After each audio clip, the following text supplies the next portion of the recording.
Garcia, em pé, mirava e estalava as unhas. Fortunato, na cadeira de balanço, olhava para o teto. Maria Luísa, perto da janela, concluía um trabalho de agulha. Havia já 5 minutos que nenhum deles dizia nada. Tinham falado do dia, que estivera excelente, de Catumbi, onde morava o casal Fortunato, e de uma casa de saúde que adiante se explicará. Como os 3 personagens aqui presentes agora estão mortos e enterrados, tempo é de contar a história sem rebuço.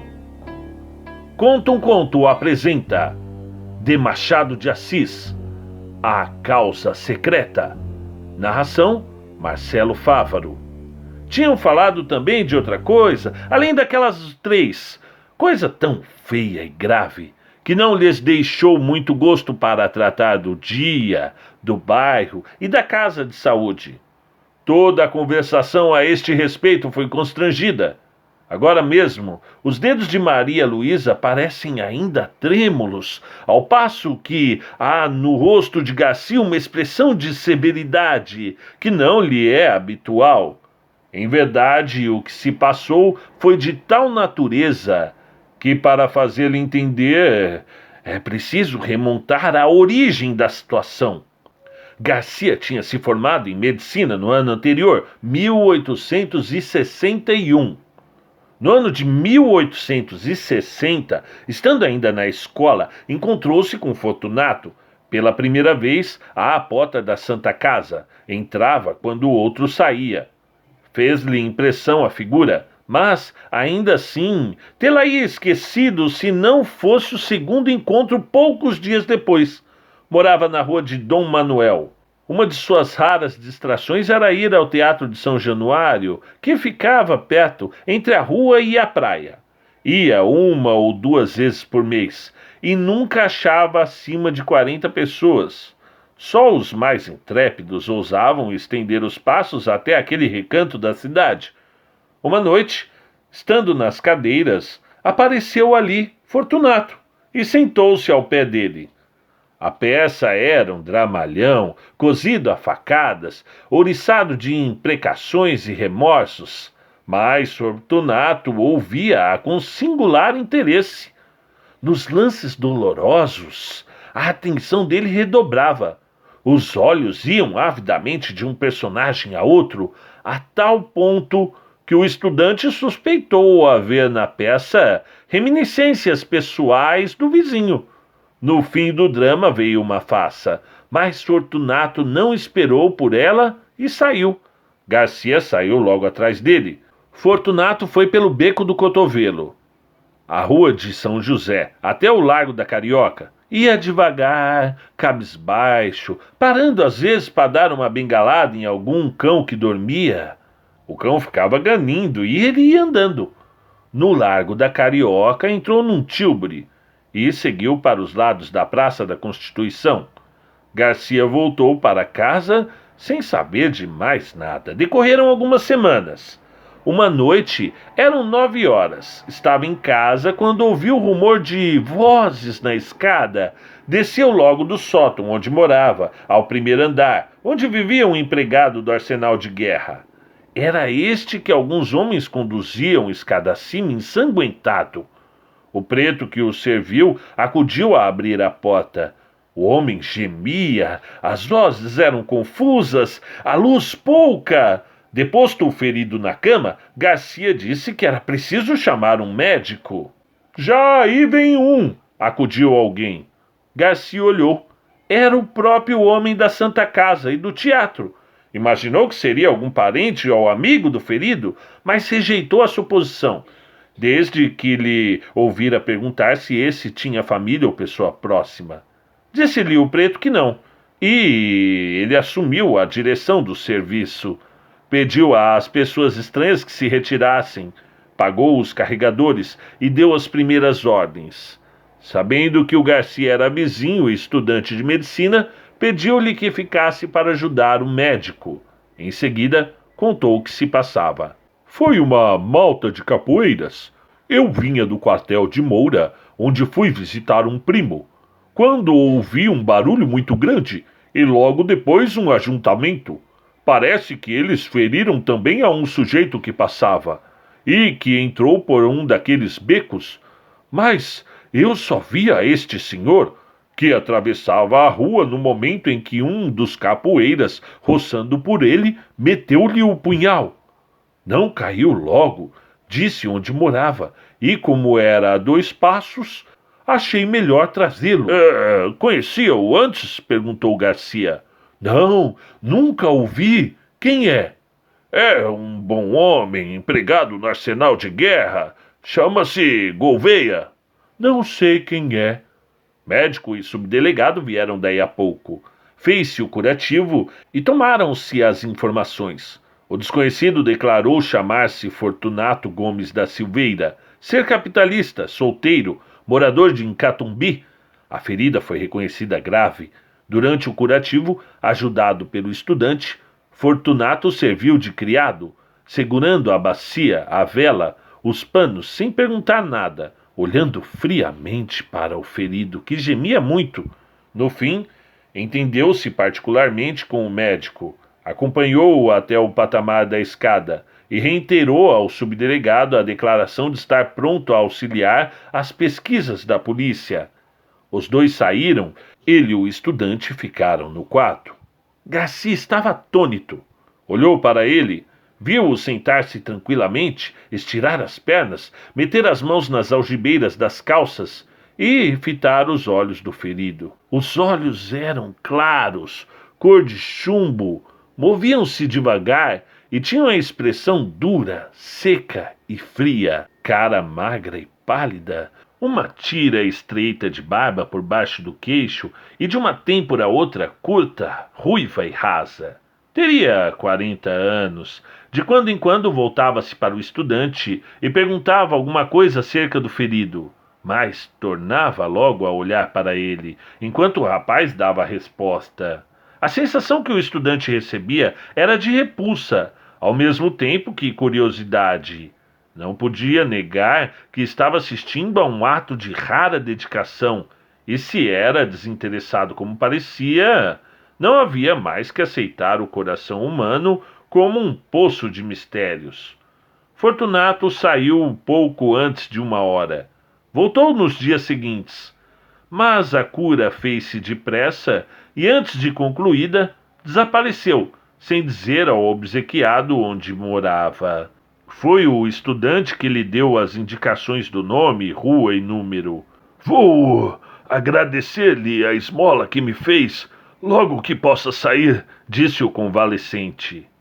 Correu a Catumbi daí a 6 dias. Fortunato recebeu-o constrangido, ouviu impaciente as palavras de agradecimento, deu-lhe uma resposta enfastiada e acabou batendo com as borlas do chambre no joelho. Gouveia, defronte dele, sentado e calado, alisava o chapéu com os dedos, levantando os olhos de quando em quando, sem achar mais nada que dizer. No fim de 10 minutos, pediu licença para sair e saiu. Cuidado com os capoeiras, disse-lhe o dono da casa, rindo-se. O pobre diabo saiu de lá mortificado, humilhado, mastigando a custo o desdém, forcejando por esquecê-lo, explicá-lo ou perdoá-lo, para que no coração só ficasse a memória do benefício. Mas o esforço era em vão. O ressentimento, hóspede novo e exclusivo, entrou e pôs fora o benefício, de tal modo que o desgraçado não teve mais que trepar à cabeça e refugiar-se ali como uma simples ideia. Foi assim que o próprio benfeitor insinuou a este homem o sentimento da ingratidão. Tudo isso assombrou Garcia. Este moço possuía, em germen, a faculdade de decifrar os homens, de decompor os caracteres.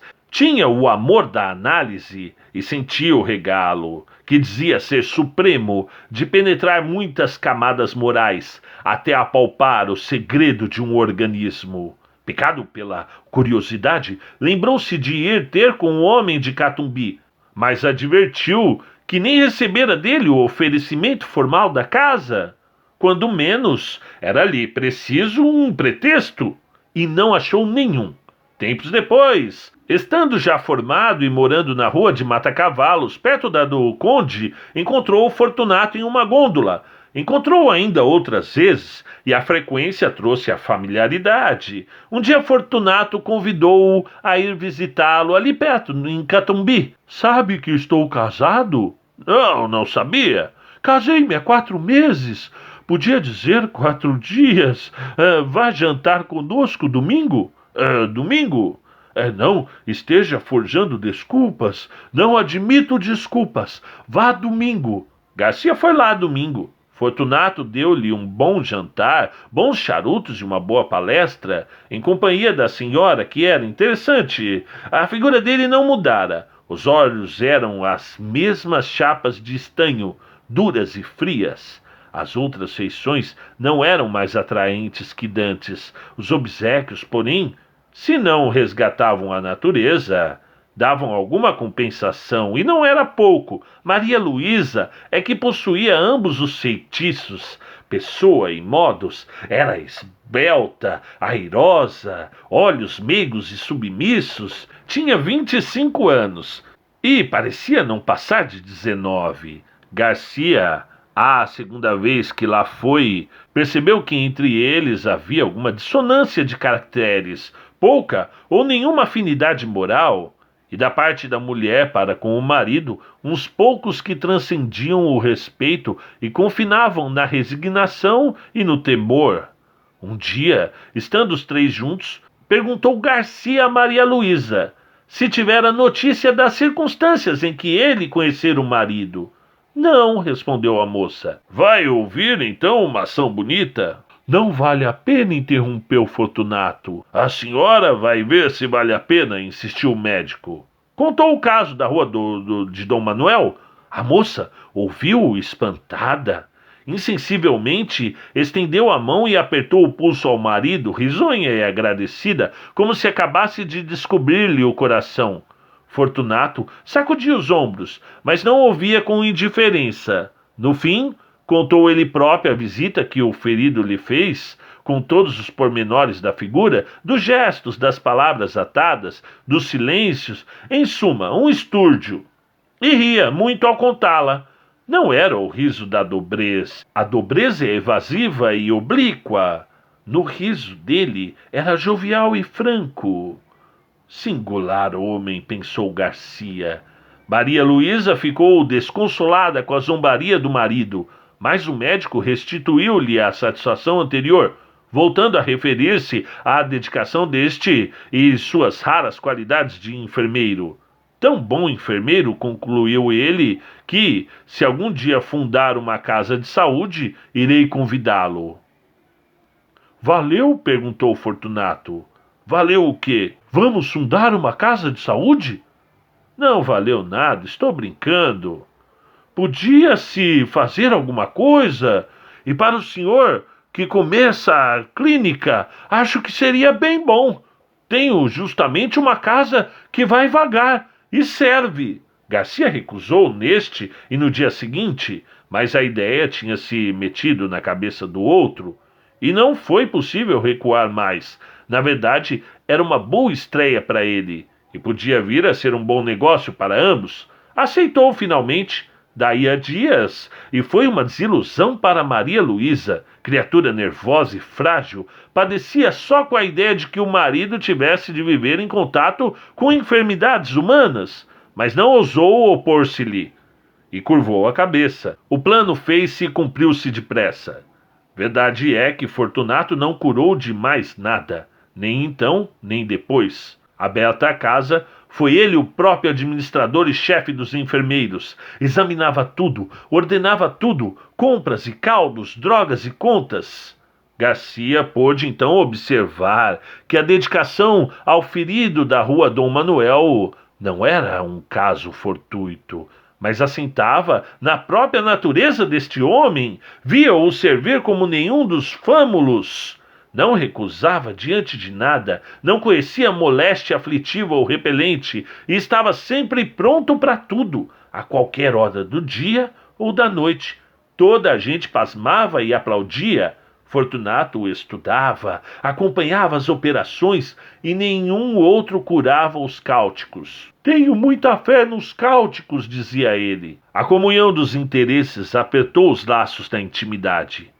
Garcia tornou-se familiar na casa. Ali jantava quase todos os dias. Ali observava a pessoa e a vida de Maria Luísa, cuja solidão moral era evidente, e a solidão como lhe duplicava o encanto. Garcia começou a sentir que alguma coisa o agitava, quando ela aparecia, quando falava, quando trabalhava, calada, ao canto da janela, ou tocava ao piano umas músicas tristes. Manso e manso entrou-lhe o amor no coração. Quando deu por ele, quis expeli-lo para que entre ele e Fortunato não houvesse outro laço que o da amizade, mas não pôde. Pôde apenas trancá-lo. Maria Luísa compreendeu ambas as coisas, a afeição e o silêncio, mas não se deu por achada. No começo de outubro, deu-se um incidente que desvendou ainda mais aos olhos do médico a situação da moça. Fortunato metera-se a estudar anatomia e fisiologia e ocupava-se nas horas vagas em rasgar e envenenar gatos e cães. Como os guinchos dos animais atordoavam os doentes, mudou o laboratório para casa e a mulher, com pressão nervosa, teve de o sofrer. Um dia, porém, não podendo mais, foi ter com o médico e pediu-lhe que, como coisa sua, alcançasse do marido a cessação de tais experiências. Mas a senhora mesma, Maria Luísa, acudiu sorrindo. Ele naturalmente achará que sou criança. O que eu queria é que o senhor, como médico, lhe dissesse que isso faz mal e creia que faz mal. Garcia alcançou prontamente que o outro acabasse com tais estudos. Se os foi fazer em outra parte, ninguém o soube, mas pode ser que sim. Maria Luísa agradeceu ao médico, tanto por ela como pelos animais, que não podia ver padecer. Tossia de quando em quando. Garcia perguntou-lhe se tinha alguma coisa e ela respondeu que nada. Deixa eu ver o pulso. Não tenho nada. Não deu o pulso e retirou-se. Garcia ficou apreensivo. Cuidava, ao contrário, que ela podia ter alguma coisa, que era preciso observá-la e avisar ao marido a tempo. 2 dias depois, exatamente o dia em que vemos agora, Garcia foi lá jantar. Na sala, disseram-lhe que Fortunato estava no gabinete, e ele caminhou para ali. Ia chegando à porta, no momento em que Maria Luísa saía aflita. O que é? Perguntou-lhe. O rato! O rato! Exclamou a moça, sufocada e afastando-se. Garcia lembrou-se que na véspera ouvira ao Fortunato queixar-se de um rato, que lhe levara um papel importante, mas estava longe de esperar que o viu. Viu Fortunato sentado à mesa que havia no centro do gabinete e sobre a qual puseram um prato com espírito de vinho. O líquido flamejava. Entre o polegar e o índice da mão esquerda seguravam um barbante de cuja ponta pendia um rato atado pela cauda. Na direita tinha uma tesoura. No momento em que Garcia entrou, Fortunato cortava ao rato uma das patas. Em seguida, desceu o infeliz até a chama, rápido para não matá-lo, e dispôs-se a fazer o mesmo à terceira, pois já lhe tinha cortado a primeira. Garcia estacou horrorizado. Mate-o logo, disse. Já vai. E com um sorriso único, reflexo de alma satisfeita, alguma coisa que traduzia a delícia íntima das sensações supremas, Fortunato cortou a terceira pata ao rato e fez pela terceira vez o mesmo movimento até a chama. O miserável estorcia-se, guinchando, ensanguentado, chamuscado, e não acabava de morrer. Garcia desviou os olhos, depois voltou-os novamente e estendeu a mão para impedir que o suplício continuasse. Mas não chegou a fazê-lo, porque o diabo do homem impunha medo, com toda aquela serenidade radiosa da fisionomia. Faltava cortar a última pata, e Fortunato cortou-a muito devagar, acompanhando a tesoura com os olhos. A pata caiu, e ele ficou olhando para o rato meio cadáver. Ao descê-lo pela 4ª vez até a chama, deu ainda o mais rapidez ao gesto para salvar, se pudesse, alguns farrapos de vida. Garcia de fronte conseguia dominar a repugnância do espetáculo para fixar a cara do homem. Nem raiva, nem ódio, tão somente um vasto prazer, quieto e profundo, como daria outra audição de uma bela sonata ou a vista de uma estátua divina, alguma coisa parecida com a pura sensação estética. Pareceu-lhe, e era verdade, que Fortunato havia-o inteiramente esquecido. Isso posto, não estaria fingindo. Sombra de sombra. E devia ser aquilo mesmo. A chama ia morrendo. O rato podia ser que ainda tivesse algum resíduo de vida. Sombra de sombra. Fortunato aproveitou-o para cortar-lhe o focinho e pela última vez chegar a carne ao fogo. Afinal, deixou o cadáver no prato e arredou de si toda essa mistura de chamusco e sangue. Ao levantar-se, deu com o médico e teve um sobressalto. Então, mostrou-se enraivecido contra o animal que lhe comera um papel, mas a cólera, evidentemente, era fingida. Castiga sem raiva, pensou o médico, pela necessidade de achar uma sensação de prazer que só a dor alheia lhe pode dar.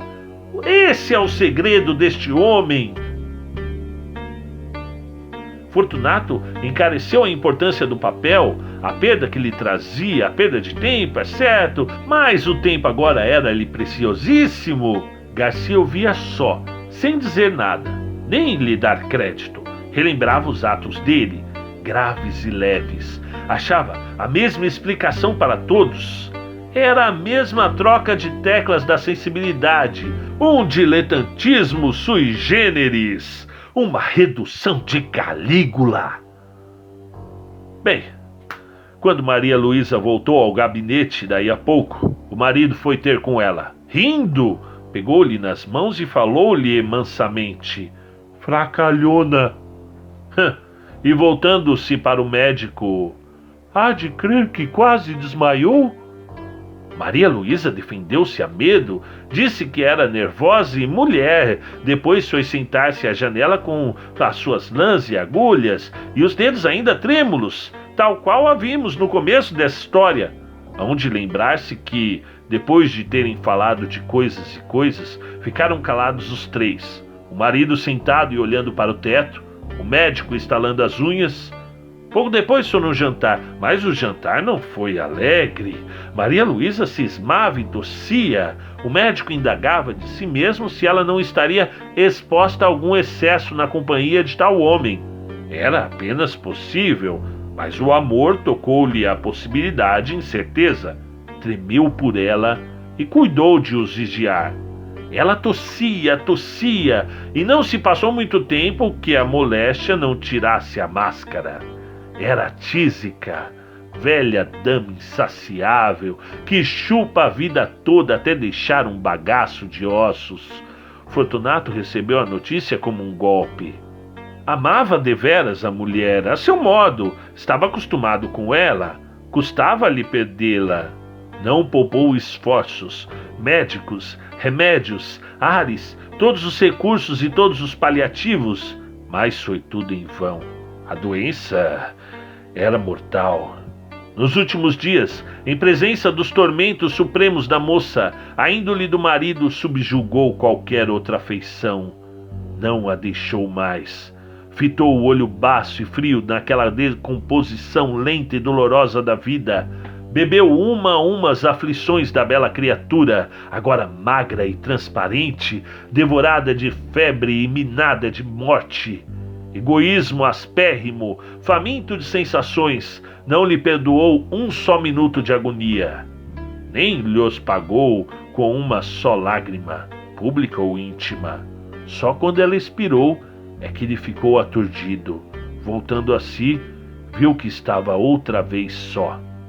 De noite, indo repousar uma parenta de Maria Luísa que ajudara a morrer, ficaram na sala Fortunato e Garcia, velando o cadáver. Ambos pensativos, mas o próprio marido estava fatigado. O médico disse-lhe que repousasse um pouco. Vá descansar, passe pelo sono 1 ou 2 horas. Eu irei depois.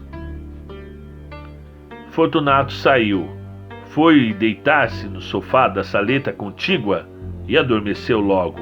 20 minutos depois acordou, quis dormir outra vez, cochilou alguns minutos, até que se levantou e voltou à sala. Caminhava na ponta dos pés para não acordar a parenta que dormia perto. Chegando à porta, estacou-o assombrado. Garcia tinha-se chegado ao cadáver, levantava o lenço e contemplara por alguns instantes as feições defuntas. Depois, como se a morte espiritualizasse tudo, inclinou-se e beijou-a na testa. Foi nesse momento que Fortunato chegou à porta e estacou assombrado. Não podia ser o beijo da amizade. Podia ser o epílogo de um livro adúltero. Não tinha ciúmes, note-se. A natureza compô-lo de maneira que lhe não deu ciúmes nem inveja, mas dera-lhe vaidade, que não é menos cativa ao ressentimento. Olhou assombrado, mordendo os beiços. Entretanto, Garcia inclinou-se ainda para beijar outra vez o cadáver, mas então não pôde mais. O beijo rebentou em soluços, e os olhos não puderam conter as lágrimas que vieram em borbotões, lágrimas de amor calado e irremediável desespero. Fortunato, à porta onde ficara, saboreou tranquilo essa explosão de dor moral que foi longa, muito longa, deliciosamente longa.